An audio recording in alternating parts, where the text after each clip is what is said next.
A partir de este momento, en Madero FM, los invitamos a escuchar Perspectivas con Guillermo Holzman y Percival Madero, un análisis de la actualidad nacional e internacional. Perspectivas, a esta hora en Madero FM. Bienvenidos. Bienvenidos, distinguidos auditores y televidentes, un nuevo programa Perspectivas con nuestro distinguido colega y amigo Guillermo Holzman. Nos une una amistad de más de 3 décadas, ya casi 4 décadas. Estudiamos juntos o en los mismos periodos en nuestra distinguida Escuela de Minas de Copiapó, conocemos de varios temas así y además debo decirlo con mucho orgullo que él, ya siendo un destacado cientista político, me invitó a seguir sus aguas hace muchos años atrás, cuando era académico y profesor de la Universidad de Chile, universidad de la que él y yo egresamos como expertos o magísteres en ciencias políticas. Así es que, amigo mío, gracias por estar de nuevo acá en Perspectivas. No, gracias a ti, Percival, como siempre un agrado. Y hoy día vamos a tocar un tema que es interesante, porque vamos a hablar hoy día de feminismo, pero vamos a hablar de feminismo y de democracia. Hemos estado atentos al devenir de lo que ha ocurrido en el tema, con tomas de universidades, marchas, una serie de cientos de páginas y horas y tiempos en televisión y en radio, como acá nosotros también ahora, para hablar de un tema que se tomó a la agenda, y que se lo tomó por imposición de varias cosas que hicieron posible empezar a mirar con más seriedad el proceso de la coyuntura y los, digamos, si se puede llamar así, abusos en general, o las diferencias que tenemos, como hemos marcado a nuestras mujeres, por decirlo así, esta cancha mal emparejada, donde no ganan lo mismo haciendo las mismas cosas las empresas, donde no tienen los accesos igualitarios al Congreso, muchas veces al Ejecutivo, en la parte jurídica. No hay hoy día una equiparidad, y eso ha afectado mucho. También está en las personas que muchas veces tienen, digamos, circunstancias que son golpeadas, muchas veces que son asesinadas. Hay todo un tema que viene ya de lejos. Esto ya se vivió en Europa y en Estados Unidos, estamos viendo acá ahora varias universidades tomadas respecto a esto. En el contexto de la democracia, mi distinguido Guillermo, ¿ya? ¿Cómo apreciamos o qué deberíamos decir de las circunstancias que está viviendo hoy día Chile? A ver, Percy, yo empezaría quizás darle un poco de contexto a la discusión de fondo de esto. A ver, cuando se instala el Estado moderno, y junto con el Estado moderno, está hablando del siglo XVI, siglo XVII, digamos, se instala la democracia, tanto el Estado moderno como la democracia tiene una base liberal que se basa en el cuidado de reconocimiento de determinados derechos, digamos, del ser humano, que tiene que ver con la libertad y también con su racionalidad. Son los dos grandes elementos que están detrás del Estado moderno y el mundo liberal. Y dentro de eso, el Estado moderno es la respuesta a lo que era el absolutismo, es decir, a las monarquías absolutas que había en el siglo XVI para atrás. En general, que se identifican en la historia como la Baja y Alta Edad Media, en general. Ahora bien, ¿por qué hago toda esta introducción? Porque un principio de la democracia, que lo hacen los liberales, Thomas Hobbes, John Locke y Rousseau, y particularmente John Locke, tiene algunos principios importantes. La primera cosa es evitar la tiranía de las minorías, que era la ley que tenía el poder. ¿Quiénes son los que tenían el poder? Los que eran dueños de la tierra y tenían educación. Eso eran los señores feudales. Evitar justamente la tiranía de estas minorías para poder asegurar los derechos de la mayoría. Ese es más o menos. El segundo principio tiene que ver con la idea de que tiene que haber equilibrio de poderes, de tal forma que nadie concentre un poder tal que le permita someter a otros por la fuerza, o no le deje opción a poder responder y poder tener una convivencia en paz. Y ahí viene el tema de bien común, que se enlaza con las propuestas de Santo Tomás. En fin, no quiero hacer una teoría sobre el respecto, pero lo que quiero rescatar es que si en el siglo XVI el tema era que las minorías que estaban en el poder no aplastaran a las mayorías, hoy día en el siglo XXI el problema es distinto, digamos, en términos cómo evitamos que las minorías que están dentro de la mayoría no sometan a toda la sociedad, incluyendo a los que mandan. Ya, y ahí hay un tema, y es ahí donde se están instalando una serie de temáticas que son sexuales por una parte, de foco sexual. Hay otras en términos de derechos, en términos de género, y en términos, yo diría, de que esta libertad debe ser igual para todos. Y acá esta frase sí te la quiero destacar, es decir, se parte de la base de la libertad que tiene cada individuo, hombre o mujer, ¿ya?, para poder hacer lo que quiera, ¿ya?, y esa libertad debe ser posible ejercerla en igualdad de condiciones. Que es muy distinto a decir a que hombre y mujer son iguales.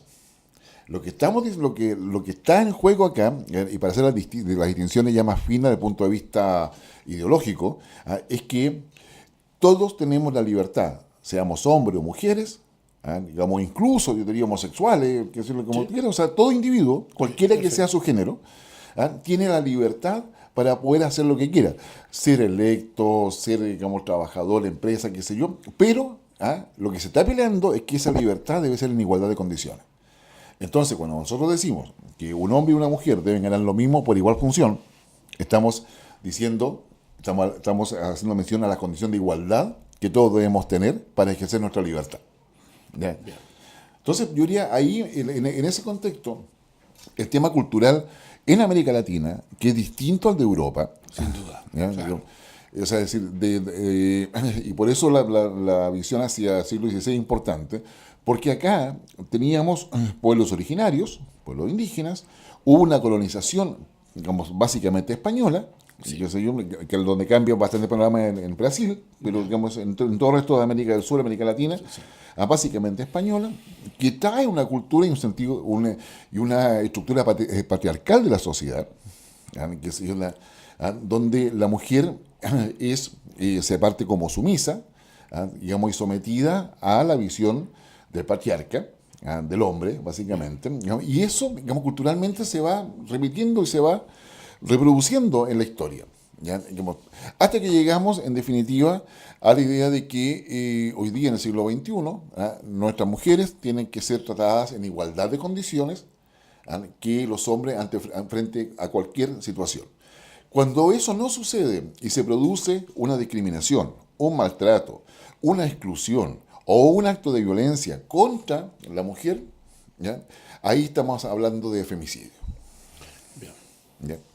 ¿Ya? Bueno, ahora, Guillermo, cuando todas estas circunstancias propias de la historia, del devenir, en que tú citabas recién, posteriormente los derechos que fueron tal vez muy bien establecidos con la Revolución Francesa, cuando se le dieron el poder a las mayorías, y en estas mayorías, como bien señalabas tú, estaban también las mujeres que integraban esas mayorías, pero no eran el hombre siguió siendo así como primus inter pares, digamos. El hombre mandaba, la mujer hacía, y eso originó que se le fueran concediendo derechos en la medida que digamos la modernidad iba avanzando, por decirlo así. Las mujeres alcanzaban a votar, podían estudiar carreras universitarias, podían tener acceso a la salud.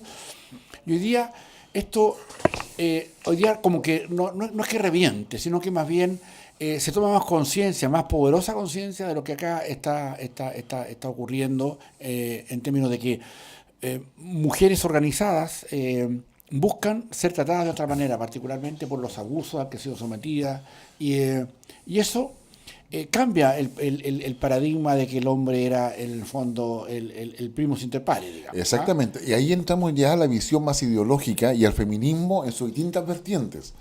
Un feminismo que asume que los derechos de la mujer deben ser similares a los hombres. Un feminismo que se niega, hay feminismos extremos, radicales, como aquel que se niega que el rol de la maternidad la hace distinta. Claro. Sino que son iguales y la mujer decide por sí ante sí, es decir, no puede tener ningún tipo de sometimiento respecto al hombre, respecto a nada. Hay un feminismo cultural al respecto que la mujer debe ser tratada en igualdad de condiciones, y esto viene particularmente de la realidad africana, que se toma en Naciones Unidas y finalmente se empieza a mirar para todo el mundo. Recordemos además que Naciones Unidas saca a Naciones Unidas mujer. Claro. O sea, es decir, acá estamos en un proceso también mundial que trata de recoger la evolución del ser humano y que se manifiesta hoy día en el siglo XXI en esas características. Debajo de eso hay un feminismo respecto ideológico, como te decía, que piensa que la mujer ha sido plenamente discriminada y ha sido discriminada por aquellos que tienen el poder, es decir, por los que tienen, digamos, propiedad y educación, que son la élite gobernante o dominantes en los países de América Latina. Sí. Y por lo tanto es un feminismo que aparece mucho más cercano al pensamiento ideológico de izquierda y a una instrumentalización desde la izquierda, que frente al pensamiento conservador, donde el feminismo tiene otro tipo de expresiones que tienen que ver más bien con la condición de igualdad para poder ejercer su rol de mujer, que son cosas distintas. Entonces, hoy día lo que tú tienes es la idea de poder, de alguna manera, complementar o de alguna forma lograr entrelazar, digamos, los distintos elementos de derecho o de libertades que importan a la mujer y que importan, obviamente, a la estructura de la sociedad y donde el Estado tiene que garantizar algunas cosas. Y es ahí donde la batalla de femicidio en los países de América Latina se transforma en un tema, yo diría, muy propio de agenda, porque tiene que ver con la cantidad de mujeres maltratadas, ya sí, que no es un tema golpeada, que no es un tema menor, y tiene que ver con todo el tema de la violación de las mujeres y lo que ellas pueden o no pueden hacer respecto a esa situación si quedan embarazadas, por ejemplo, ya que sé yo, todo el trauma psicológico, etcétera. Tiene que ver, como tú bien señalabas en algún minuto, con el salario que recibe por una función que realiza en igualdad de condiciones que un hombre, ¿ya? Tiene que ver con el mayor costo de su salud, qué sé yo, como en términos privados, sí. Tiene que ver con el acoso y el abuso al cual puede ser sometida, o al bullying al cual puede ser sometida, sí. Qué sé yo, dentro de un esquema cultural, además de mujeres que en algunos sectores es muy competitivo. Ya, digamos, y acá el bullying también, digamos, el feminismo, por lo menos una de sus vertientes, sí cuida también cuidarse de las propias mujeres. Es decir, no solamente hay un acoso o bullying proveniente de hombres, sino que también de las propias mujeres. El tema es cómo se cuida a la mujer dentro de la sociedad para un sector del feminismo. Entonces, yo creo que acá tenemos una variedad de temas donde el Estado tiene que hacerse cargo, digamos, y garantizar algunos elementos de, si no de seguridad, al menos de derechos, en términos de que frente a la justicia, frente a la estructura de poder, la mujer sea considerada, digamos, en igualdad de condiciones. Por ejemplo, o sea, yo diría, el hecho, aquellos argumentos, dice que si una mujer fue violada fue porque ella fue provocativa. Ya, por ejemplo, eso es un argumento propio del siglo XVII, XVIII, quizás XIX, pero que es inaceptable en el siglo XXI. Totalmente. Totalmente. Y así sucesivamente hay una serie de elementos. Los espacios que tienen, por ejemplo, como lo señalábamos al principio, los espacios del poder que se entregan a las mujeres dentro del Congreso, incluso dentro de los partidos políticos. En Chile, del 100% de la cobertura de dineros públicos que el Estado le entrega a los partidos políticos, solo el 4% se dedica a equiparidad de género, un 4%, imagínate. Entonces, también hay toda una búsqueda y eso es transversal, porque nosotros, el movimiento estudiantil, podría tener un origen, o uno de la parte del problema o de la situación feminista tiene que ver con orígenes más bien de tipo ideológico. Hoy día es prácticamente transversal. Tú escuchas a una persona que piensa A, otro que piensa Z, y todos, en las mujeres coinciden muchas veces en que sus problemas son muy similares, y obviamente lo son. Ahora,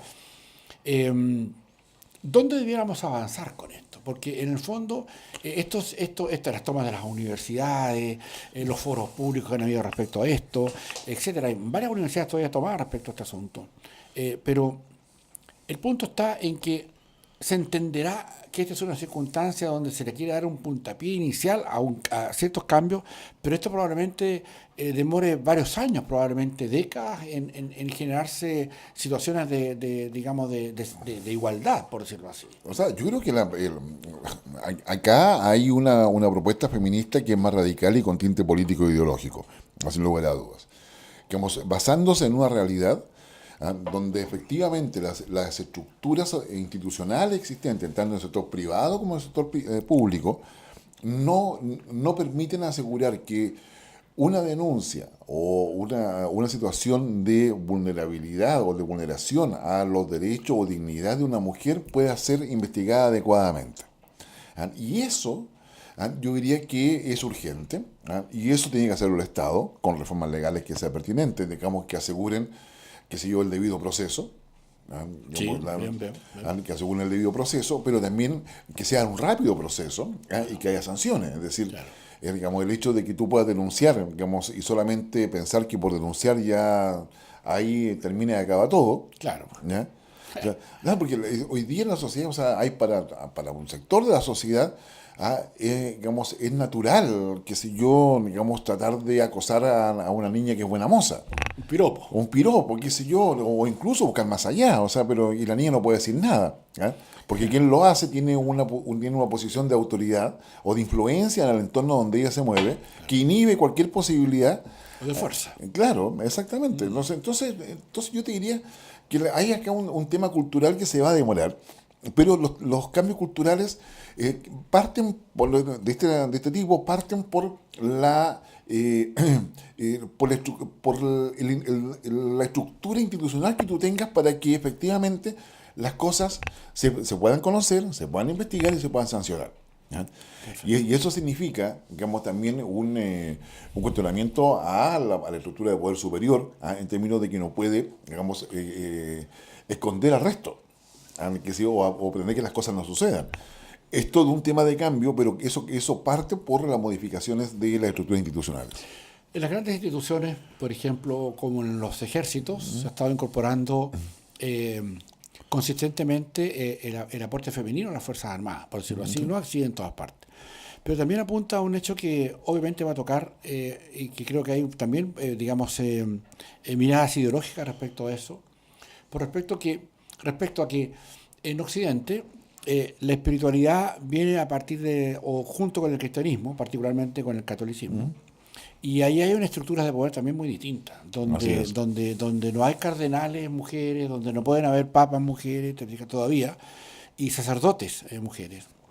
Entonces, yo creo que también hay harto de que apuntan como segundas derivadas. Algunos me dicen, algunos colegas nuestros, han hablado de esto, que esto tiene también una mirada y que apunta como una segunda, como una consecuencia, lo que se busca dentro de la Iglesia también, como una, yo diría, como una institución de Estado, aunque no pertenezca al Estado, pero como un factor gravitante en lo que es Occidente particularmente, ¿no? ¿Qué viene de eso? Porque, ojo, que este es un asunto que hoy día se ve por los derechos que están acá, pero obviamente en algún momento se va a digamos, a traer a la mesa a la Iglesia para que abra otras opciones que hoy día no las tiene previstas. Sin lugar a dudas. A ver, yo diría acá, todo lo que es el feminismo y el derecho que proviene de minorías muchas veces dentro de la sociedad, y la forma en que cuestiona e interpela digamos, a quienes tienen el poder, tiene una segunda, tercera derivada que es muy concreta respecto a poder desarmar la estructura de poder prevaleciente del siglo XVII en adelante. Digamos, la estructura de poder que es donde están partidos políticos, empresarios, medios de comunicación, toda una estructura de poder que se trata de interpelar desde la base, de la sociedad. Y ahí tú tienes una cantidad de, como yo diría, digamos, de autores, estrategas, sociólogos, cientistas políticos, en fin, que se inscriben dentro de lo que antes del siglo XX era el neomarxismo, hoy día se llama progresismo. Sí. ¿Ya?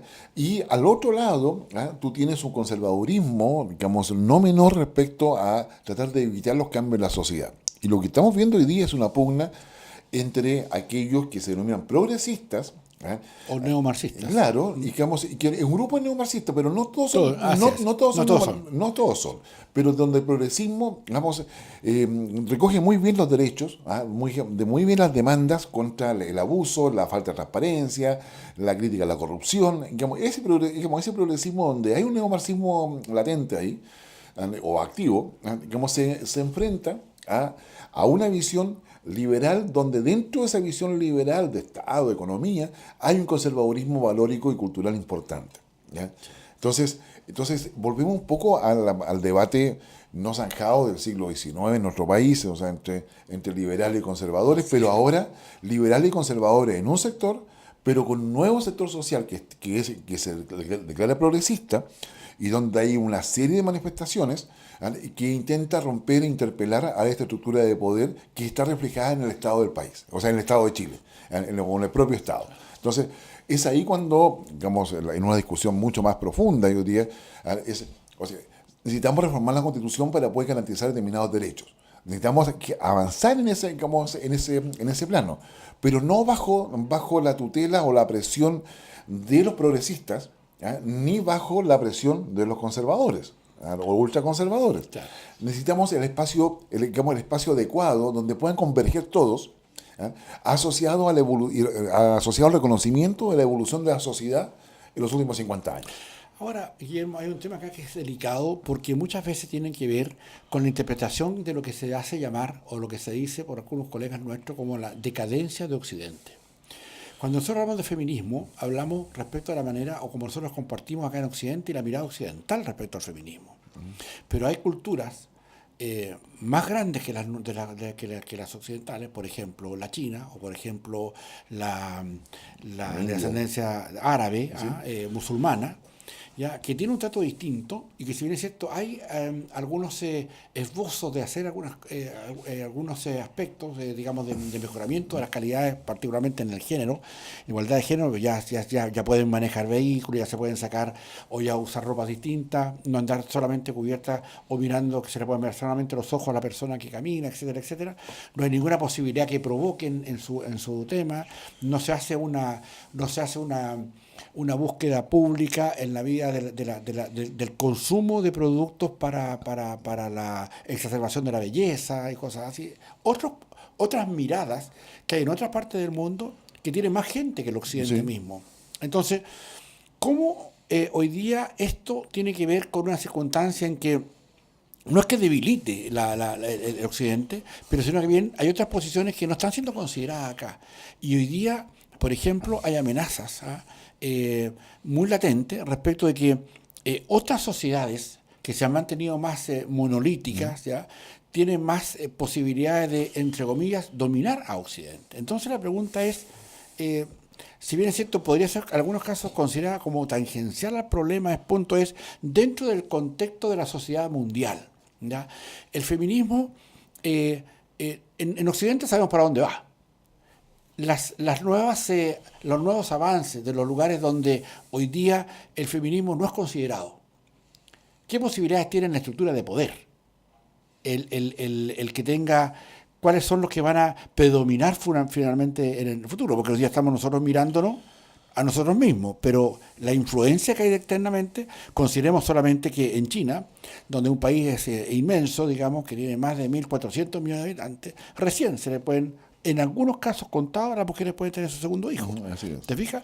Entonces, el control de las natalidades, el control de las mujeres respecto a ese asunto también abre una puerta muy importante. Creo que va a pasar con ellos, que va a pasar con los musulmanes, etcétera, porque obviamente Occidente tiene un problema que lo está tratando de resolver. Pero en el contexto mundial, ¿qué podríamos decir a tu juicio sobre el feminismo? A ver, yo diría que el feminismo es un fenómeno que tiene importancia política e incidencia en las naciones y en el Estado solamente en Occidente. Solo en Occidente. Solo en Occidente. De hecho, valga el alcance, en la antigua Grecia, las mujeres no existían dentro de la vida pública. Sin embargo, digamos, había un amplio reconocimiento respecto al rol importante que tenía para sostener la sociedad. O sea, es decir, digamos, eso Grecia, ya hace 2.500 casi millones de años atrás, 2.500 años atrás, perdón.